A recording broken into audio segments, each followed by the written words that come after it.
स्वयं सुदामा जी खा गए।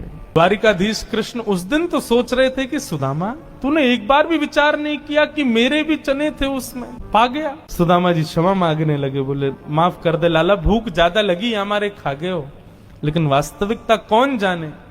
सुदामा जी महाराज फटी टूटी झोपड़ी में रहते हैं, उधरी हुई धोती पहनते हैं, अन्न जल का तो कोई ठिकाना ही नहीं है, ऐसे घर में रहते हैं। पत्नी बोली द्वारिकाधीश आपके मित्र हैं, आप जाते क्यों नहीं कभी उनसे मिलने। सुदामा जी बोले कहीं मेरी दशा देख करके कोई ये ना सोचे गरीब है, भिखारी मांगने आया, इसलिए मुझे अजीब लगता है। और दूसरी बात ये कि मैं कृष्ण का सखा हूं, अब कृष्ण तो बढ़िया राजकीय वेश में रहता है और मैं ऐसे रहता हूं, कोई मुझे देख करके कहीं ये ना सोचे ये कैसा सखा ठाकुर जी का, इसलिए मुझे लगता है कि मैं यहीं से ही उनको भज लूं, उनके पास ना जाऊं।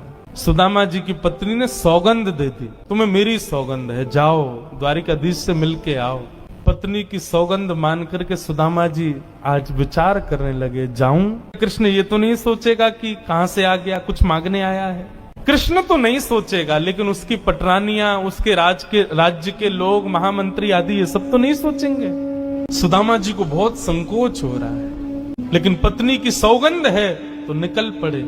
पत्नी ने 4 घरों में जाकर के अलग अलग एक एक मुट्ठी चावल लिए, जानबूझ, क्यों?